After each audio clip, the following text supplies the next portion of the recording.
sampai dengan ayat yang ke-16. Firman Tuhan dari surat Petrus pasal pertama ayat 13 sampai dengan ayat yang ke-16. Kita membacanya secara diskursusnya. Kami awali Bapak Ibu saudara-saudara yang terkasih, kekudusan dan kasih persaudaraan. Sebab itu siapkanlah akal budimu, waspadalah dan letakkanlah pengharapan seluruhnya atas kasih karunia yang dianugerahkan kepadamu pada waktu kenyataan Yesus Kristus.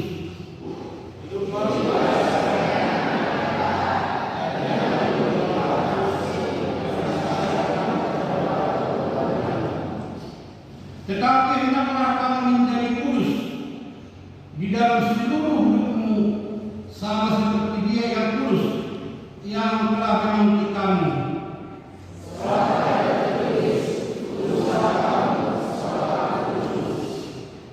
Berbahagia orang yang mendengarkan firman Tuhan dan yang melakukannya dalam kehidupan sehari-hari. Bapak Ibu saudara terkasih, ada sifat-sifat bahwa Petrus yang pernah tidak sesuai dengan perkataannya kepada Yesus ketika dalam perjamuan malam, apapun yang terjadi denganmu ya Tuhan Yesus, aku senantiasa akan bersamamu. Bahkan dia bersumpah bahwa imannya tidak akan gugur. Tetapi Bapak Ibu saudara terkasih, ketika Yesus dibawa ke pengadilan, ternyata Petrus hanya memandang-mandang dari tempat jauh. Bahkan dia tidak mengaku bahwa dia mengenal Yesus. Bapak Ibu saudara terkasih, tetapi itulah pilihan Tuhan. Sebagaimana nyanyian seperti ketika Yesus bertanya kepada Petrus, siapakah aku menurut orang? Petrus berkata bahwa engkau adalah Mesias, anak Allah. Benar katamu, bukan manusia yang menyatakan itu kepada tentang Bapakmu yang di surga. Dan Petrus di atas batu karang yang teguh ini akan mendirikan umatku. Yang artinya Bapak Ibu saudara, dalam sejarah perjalanan gereja, Petrus menjadi tonggak sejarah perjalanan gereja. Karena itu Bapak Ibu saudara, ketika menemukan Yesus bahwa Yesus menampakkan diri kepada Petrus, dan Yesus bertanya kepada Petrus sampai 3 kali, apakah engkau mengasihiku? Aku mengasihimu. Ditanya lagi sampai 3 kali, Petrus menyatakan bahwa aku mengasihimu. Karena itu Bapak saudara, Yesus mengatakan kepada Petrus, gembalakanlah domba-dombaku. 3 kali dalam pertanyaan itu Bapak saudara, baru Yesus berkata kepada Petrus, gembalakanlah domba-dombaku. Dalam perjalanan itu Bapak saudara, kalau kita buka dalam cerita perjalanan Petrus dalam Kisah Rasul, ketika dia menceritakan bagaimana kapasitas kita itu Bapak Ibu saudara, bagaimana kami agar bisa selamat, dikatakan di dalam 1 Petrus, di dalam Kisah Rasul 2 Bapak saudara, bahwa di sana Allah mengatakan bahwa engkau bertobat dan dibaptis. Dan ketika itu Bapak saudara, lebih kurang 3.000 orang dibaptis karena mereka sudah mendengar kapasitas kita bahwa Yesus yang mati dan bangkit Bapak Ibu saudara. Karena begitu cerita khotbah yang diberikan oleh Petrus itu menembak bahwa kehidupan kita yang berdosa ditebus oleh Yesus melalui kematiannya. Dan ketika itu Petrus pada saat itu dengan 3.000 orang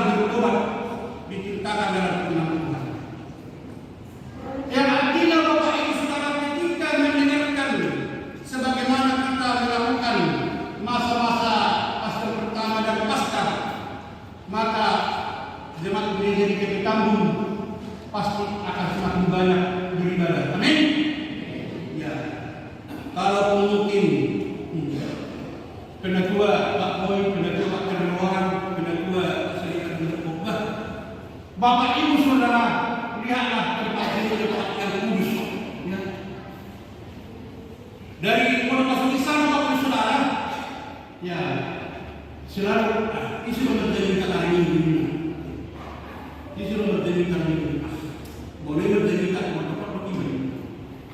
Bapak Ibu Saudara, sia-sialah malam Paskah, sia-sialah Paskah yang kita rayakan.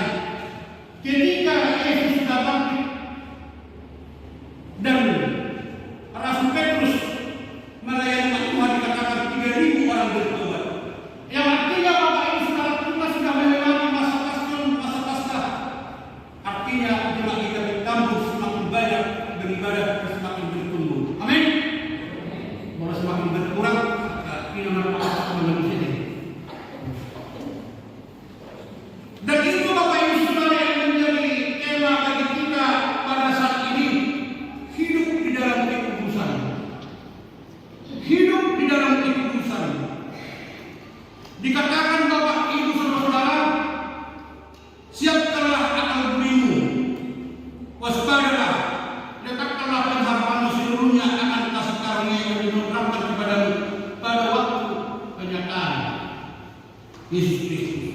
Surat ini Bapak Ibu Saudara disampaikan Rasul Paulus kepada beberapa jemaat di Asia, di Gereja Kapadokia, bahwa mereka adalah umat yang melintas, yang terpinggirkan, yang teraniaya.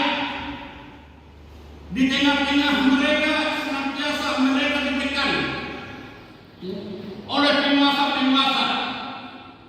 Karena itu Bapak Ibu Saudara ditekankan di dalam ayat pertama, dikatakan Bapak Ibu Saudara, siapkanlah akal budimu.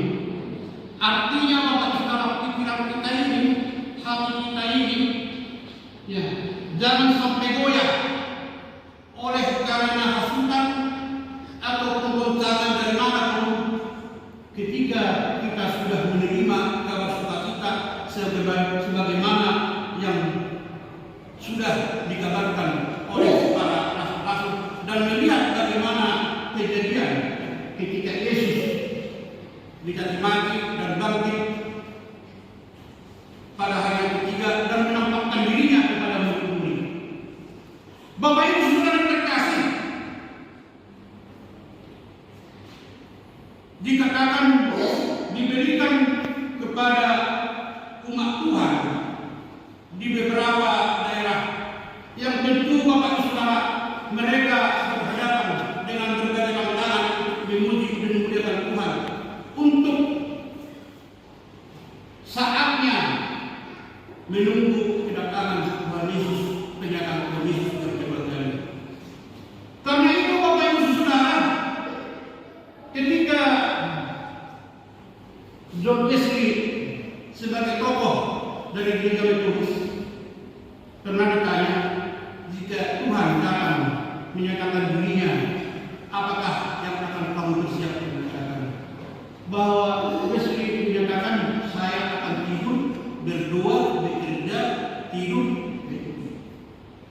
Karena Bapak Saudara ada juga yang sesat untuk menunggu penyataan Tuhan itu kerjanya hanya berdoa terus, berkumpul, berdoa terus, dan mereka juga bekerja. Tetapi John Wesley mengatakan bahwa Saudara ketika ditanya ketika Tuhan Yesus akan menyatakan dirinya, apa yang kamu kerjakan? Saya bangun, berdoa, bekerja, ya tidur. Yang maksudnya Bapak Ibu Saudara, lakukanlah pekerjaan kita dengan baik, menunggu penyataan kedatangan Tuhan Yesus kedua kali. Ya. Bolong nama panjang kamu siang malam, tunggu tuh bisa. Bolong nama kering kamu siang malam, usaha. Tetapi Wesley menyatakan, saya akan berdoa, bangun, tidur, bekerja. Artinya dia dari tidurnya, bangunnya, bekerja sebagaimana aktivitas manusia. Bapak Ibu Saudara terkasih, yang dikatakan tadi bahwa ya yang pernah saya lihat yang paling meningkat untuk PKK saya itu orang Minang, ya. Baik di sekolah, baik di lingkungan orang Minang, bukan setia. Sampai di berangkat ke sini kita beri naskah lebaran, kita akan bahasa kita pakai Indonesia. Ya. Kalau bahasa Batak, orang sudah lahir di Medan, sudah tidak berhenti dari bahasa Batak. Ya, di dalam bahasa Arab di bahasa Batak lebih ditingkatkan lebih dari Bapak Saudara. Di bahari kosi hamuma hamuna, torang mau hamuna, sadok makirim mau di asli roha katabuan tuhamu di hapapatan di Tuhan Yesus. Di bahari kosi hamuma hamuna, torang mau hamuna. Dalam tradisi masyarakat Timur Tengah, Bapak Ibu Saudara, bahwa kohosi atau kita pada bahasa Batak ikat pinggang, ya, kohosi ikat pinggang, ya, perketatlah ikat pinggang ini, ya. Dibagi kohosnya rumah. Jadi kalau orang Timur Tengah sana, orang Israel biasa sampai sekarang, kalau mereka sering memakai jubah. Jadi kalau mereka Bapak Ibu saudara-saudara untuk bekerja, maka ikat pinggangnya diperketat supaya bisa berlari, supaya bisa cepat, ya, supaya tidak terhalang.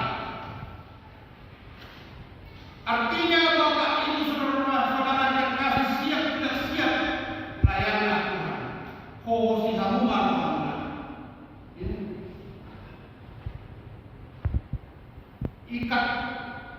Ikat pinggang yang ketat ketika engkau untuk dalam pekerjaanmu, supaya engkau dapat melayani yang bagus.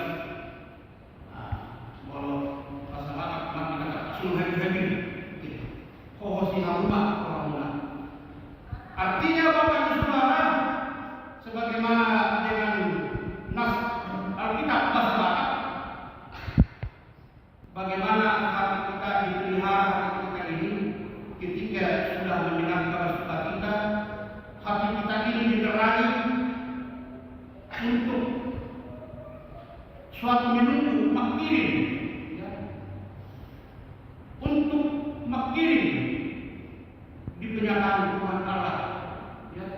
Semua kita merindukan akan kedatangan Tuhan Yesus dalam kehidupan. Dan itulah yang dikembangkan di sini Bapak dan Saudara. Dikatakan di ayat 11, siapkanlah akan dirimu kalau bahasa Batak kohosi hamuma. Bapak Ibu Saudara, firman yang disampaikan oleh Rasul Petrus kepada umat Tuhan bahwa merupakan Bapak Ibu Saudara, jika kami pikir dan mungkin jika tahun 82 itu 90-an, ya, jika kita yang saling kasihan, ya, dari ketika kita merantau, ya, datanglah yang kita kasih. Nah, inilah sebagai kenang-kenangan untuk kami seperti ini, ya. Nah, kita sebagai kenang-kenangan ketika kita berangkat dari PMH ke Jakarta ini atau apa makhluk dulu. Dan ketika itu bagi itu menjadi bagi kita, bagi itu akan kita rawat. Karena apa Bapak Saudara? Bagi itu sangat berharga bagi kita. Bagi yang diberikan oleh kasih kita itu sangat berharga. Ya, mungkin kalau dulu kita mungkin pernah dengar seperti itu, ya, diberikan. Karena bagi itu sangat berharga, ya, dirawat dengan baik-baik. Kalau sekarang sudah beda Bapak Saudara. Ketika sampai kita sudah merantau, baru katanya, nanti saya lihat di show, biarlah show nanti mengantar baru kita tak tinggal di dunia. Ya, kalau sekarang sudah alhamdulillah itu Bapak Saudara. Ya, benar. Kita merantau nanti saya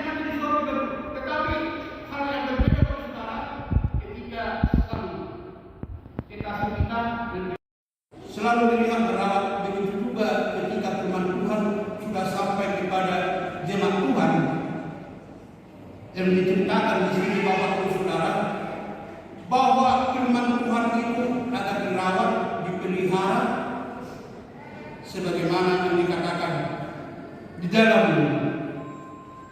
ayat 15.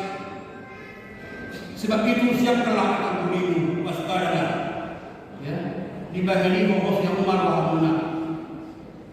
Artinya hati kita ini kita pelihara dan kita terangi pikiran kita dan mengharap dengan setia akan kedatangan Tuhan Yesus yang kedua kali. Melalui apa Bapak Ibu Saudara?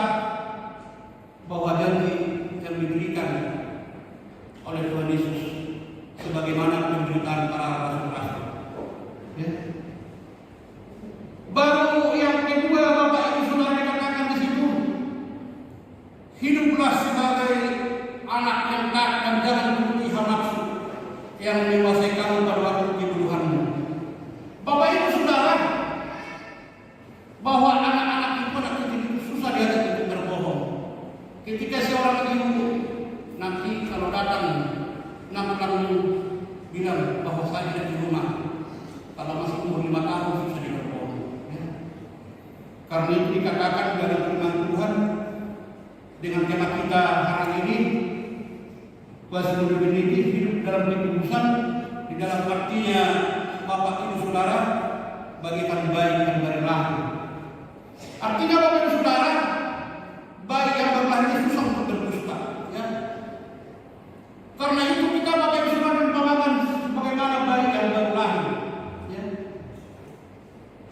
Karena bayi baru lahir ini, bahkan Yesus menyatakan, biarkanlah anak-anak itu datang kepadaku karena mereka lah yang punya kerajaan surga. Boleh mana roh ada dan itu mana-mana kau iman. Kalau sudah dia punya pikiran, anak itu juga sudah pintar berbohong. Ya. Tetapi kalau masih bayi dia, bayi itu 5 tahun ke bawah, bahwa dia sedang berturut dengan apa? Ketika apa dibilang ibunya, ya nanti kalau datang tetangga bilanglah saya tidak ke rumah, pasti dibilang mama tidur, bapak tidur. Karena itu Bapak Ibu Saudara diumpamakan kita sebagaimana bayi. Dan firman Tuhan diterapkan di sini, Bapak Ibu Saudara, hiduplah sebagai anak-anak yang taat, jangan turuti hawa nafsu yang menguasai kamu pada waktu itu. Bapak Ibu Saudara, tadi di dalam episode kita diceritakan bagaimana kita ketika zaman kebodohan berhubungan dengan paranormal. Jadi kalau kita baca ya, berhubungan pada para dukun, ya, yang artinya hal-hal duniawi. Kalau zaman sekarang Bapak Ibu Saudara, mungkin kita ini tidak berhubungan lagi dengan paranormal, tidak berhubungan lagi dengan dukun. Mesbah ini adalah tempat yang kudus, ya. Ketika Salomo berdoa, Engkau ya Tuhan yang menyatakan tempat ini tempat kudusmu. Dan ketika jemaatmu berdoa untuk pengampunan dosa, dan ketika jemaatmu umat Tuhan meminta untuk sembuh dari sakit penyakit, maka Engkau akan mendengarkan dari surgamu. Artinya Bapak Ibu Saudara, doa itu adalah yang dipanjatkan Salomo, bahwa tempat ini tempat yang kudus.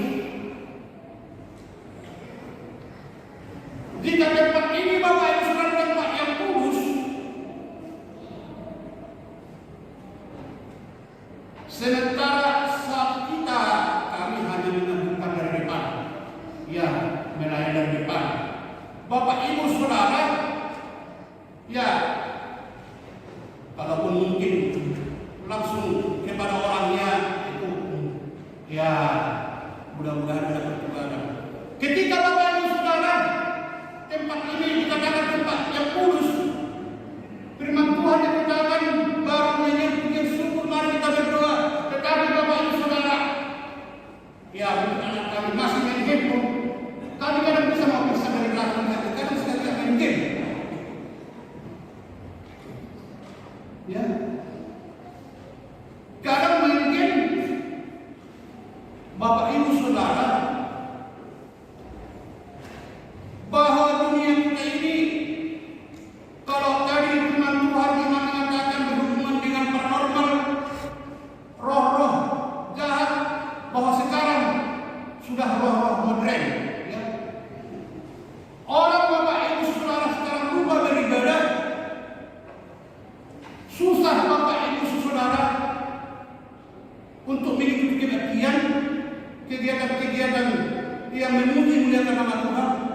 karena sibuk sekarang menonton drama Korea. Emang dulu film minggu kemarin itu apa itu drama Korea, drama Cina.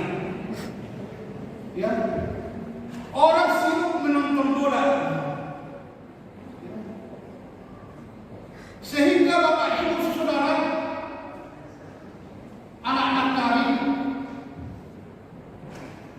waktu kamu berikan kepada hal duniawi, bahkan di gereja pun engkau tidak meluruskan tempat kudusnya karena engkau sibuk dengan tanahmu, dengan gadgetmu. Padahal dikatakan bahwa tempat ini adalah tempat yang kudus. Kuduslah kamu karena aku kudus, dikatakan Tuhan Allah di Imam. Ya. Kuduslah kamu sebab aku kudus. Bahwa firman Tuhan Bapak Ibu Saudara dipanggil bukan karena kebenaranmu. Dipanggil Bapak Ibu Saudara ke tempat ini bukan karena kepintaranmu, tetapi Tuhan punya rencana. Aku memanggil engkau di dalam kegelapan untuk terang yang bersinar.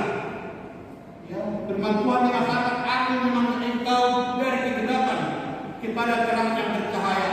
Artinya, Bapak Ibu Saudara akan terpindah bahwa hidup kita ini tidak serupa lagi dengan dunia ini. Ya, Roma 8 ayat 2 mengatakan, janganlah serupa engkau dengan dunia ini, tetapi berbaulah supaya engkau tahu mana kehendak Allah dan mana tidak kehendak Allah. Bahasa Batak Dr. Unang bahasa Batak Dr. Tidion. Ya. Kalau orang salah melakukan dosa, kalau melakukan dosa, janganlah engkau serupa dengan dunia ini. Artinya, adik-adik kami, Bapak Ibu Saudara, dalam hidup kita ini, jagalah kekudusan Tuhan. Ya. Janganlah engkau serupa dengan dunia ini, supaya engkau tahu mana kehendak Allah dan mana tidak kehendak Allah. Bapak Ibu Saudara yang terkasih, kamu dipanggil dalam rencana Tuhan bukan karena kepintaran kita, bukan karena kegagalan kita, tetapi kita semua terpanggil melalui jalan yang gelap ke jalan yang terang. Ya. Itu tertulis dalam kitab Petrus Bapak Saudara, ya, bahwa Tuhan memilih kita dari kegelapan untuk terang terang. Dan Tuhan mengatakan bukan kamu yang memilih aku, tetapi akulah yang memilih engkau. Karena itu Bapak Saudara, ketika Tuhan sudah memilih jemaat kamu, hiduplah dengan kudus. Hiduplah dengan kudus. Jadi Bapak Saudara terkasih, apakah orang berdosa tidak layak datang ke gereja? Ya, itulah yang dirindukan oleh Tuhan. Saya datang ke dunia ini bukan mencari orang benar, tetapi mencari orang berdosa supaya mereka bertobat. Karena itu Bapak Saudara, tahun 80-90, ya, jika kami ini para penerima lahir tahun 60-70, bahkan tahun 71, di situ televisi pada saat TVRI. Ya. Jadi waktu itu hidup kami ini terlarang untuk menonton siaran. Kalau malam minggu ahli PKA, kalau sekali sebulan artis safari. Dan yang selalu muncul Bapak Ibu Saudara ketika artis safari ini, ada satu orang anak Tuhan. Ya, dia pencipta dari dunia, tetapi pencipta rohani juga, namanya Panji Kondang, umur 55 tahun, sudah meninggal dia. Ya, mungkin kalau anak kami sudah jarang mengetahui, sekali mungkin sering mendengarkan lagunya, tetapi kami ini yang bapak-bapak yang lahir 70 saat itu masih sering mendengarkan dari banyak ceritanya, baik dalam rohani, baik dalam dunia. Tidak 60 sudah meninggal dia. Saya saat yang saya tidak menyebutkan dia dari hati. Sehingga apapun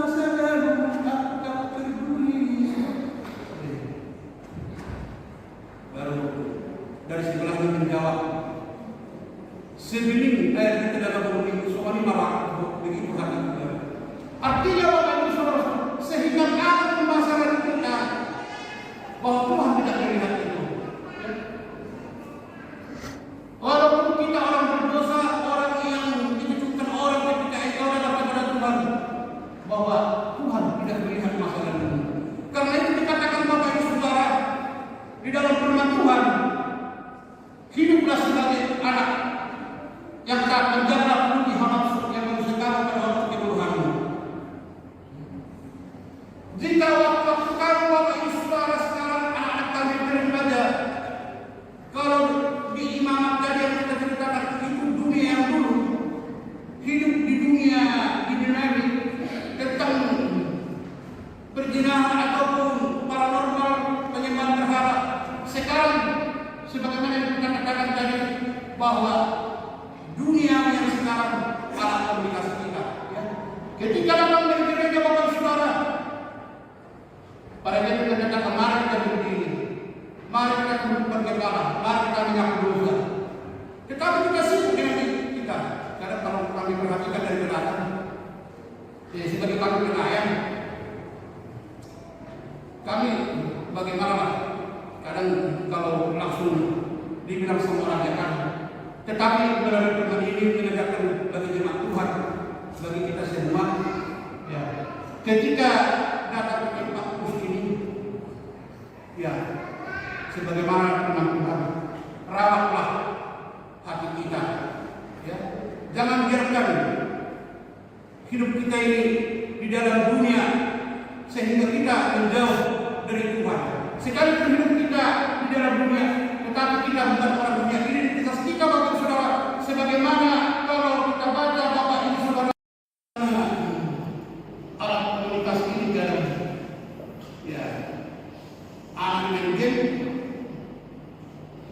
si istri nonton sinetron drakor,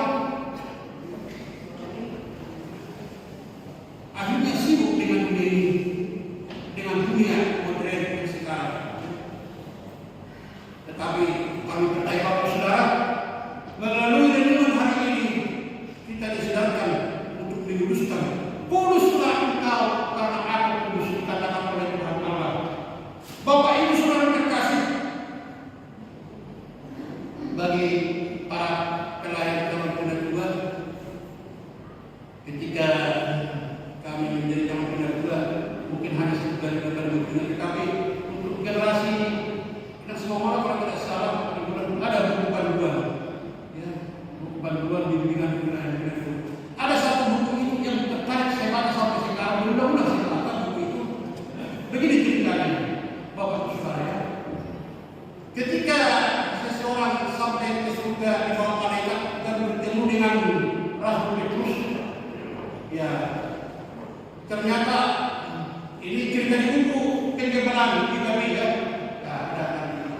Dan ketika ketemu dengan Rasul Petrus, dikatakan di sana Bapak Ibu Saudara, jadi apa pikiran kita jika kita nelayan, ternyata di surga sana juga situ juga tidak menjadi nelayan. Ketika kita menjadi tukang, situ juga menjadi tukang. Dan ketika itu ditanya kepada Petrus, kepada orang yang dibawa ke surga ini, Petrus kenapa? Ya, memang dia kegiatannya di dunia dia nelayan baik, jadi sampai di surga juga menjadi nelayan. Begitu juga dengan tukang, ya. Begitu juga Bapak Ibu Saudara, dikatakan di sana dengan berbagai kegiatan manusia sampai kegiatan di sana. Tetapi suatu ada kamar, beberapa kamar. Ditanya kepada Petrus, kenapa cuma ada jubah di situ dan Alkitab? Di kamar sana juga cuma ada jubah dan Alkitab dikatakan. Kalau jubah dan Alkitab ini tidak ada salahnya. Tetapi kalau manusianya sudah pergi ke neraka, pergi ke neraka, nah ini pelayan Tuhan. Ketika dia pelayan, kalau berbeda dari dulu, hanya sibuk kerjanya, hanya masalah-masalah, tidak pernah. Sudah banyak ini di kelompok-kelompok, sudah banyak pecah belah. Ya, ketika terus yang maksud saya, cerita ini mengubah saya. Artinya Bapak Ibu Saudara, ketika kita sudah memakai jubah, tetaplah pegang dengan tetap, tetaplah pelihara hatimu. Ya, sebagaimana yang dituliskan melalui buku panduan pendidikan itu, saya baca berulang-ulang. Ya, pernah saya bilang dulu sama Bapak Ibu itu, tapi kepada Bapak Ibu yang artinya tapi buku itu ya itu yang menceritakan bagaimana ketika itu dikatakan bahwa buku itu bukan kedua kendaraan itu kok ada negara amanat tersebut ini ketika dulunya berada belajar pecah baru dibikin kelompok, makanya dia adalah di sini tempatnya nanti suka dibikin kelompok-kelompok. Jadi remaja tidak anak ya tidak ada kalau di tempat sedikit kelompok-kelompok. Ya, Rasul Paulus juga menekankan itu. Ya, apakah yang kau atas nama Kefas atas nama Paulus terus? Ya, dikatakan. Ya, semua dibaptis atas nama Tuhan Yesus Kristus. Jadi maksudnya Rasul Paulus tidak ada kelompok-kelompok ketika kita menuju dengan Tuhan. Kalau masih ada kelompok-kelompok sia-sialah kita bawa saudara dalam beribadah. Itu Rasul Paulus juga menuliskan. Ya. Tentang golongan-golongan, ada golongan ini, ada golongan ini. Yang artinya waktu saudara ketika ini tidak ada golongan sebenarnya, tidak ada golongan sebenarnya, tetapi kita dikhususkan menjadi satu untuk kemuliaan Tuhan, untuk menuju kemuliaan Tuhan di bawah Bapak Ibu Saudara. Bapak Ibu Saudara, di ayat 15, tetapi hendaklah kamu menjadi kudus dan seluruh sama seperti dia yang kudus yang telah memilih kamu, sebab ada di kudus-kuduslah kamu. Di ayat 15, tetapi hendaklah kamu menjadi kudus. Itu Bapak Ibu Saudara untuk menjadi kudus ini, ya ada tuntunan, ada kita diminta pertolongan dari Roh Kudus yang karena dunia ini menjadikan segala sesuatu. Dunia ini menjadikan segala perkara kalau kita Bapak Ibu Saudara tidak menjaga hati kita. Ya, baik anak-anak kami, mereka remaja tidak menjaga hatimu dengan baik, maka engkau akan rusak. Tetapi firman Tuhan katakan, kuduslah engkau, ya, karena aku kudus. Ya, di dalam firman Tuhan tetapi hendaklah kamu menjadi kudus dalam seluruh sama seperti dia yang kudus. Bapak Ibu sudah sebagai contoh, jika orang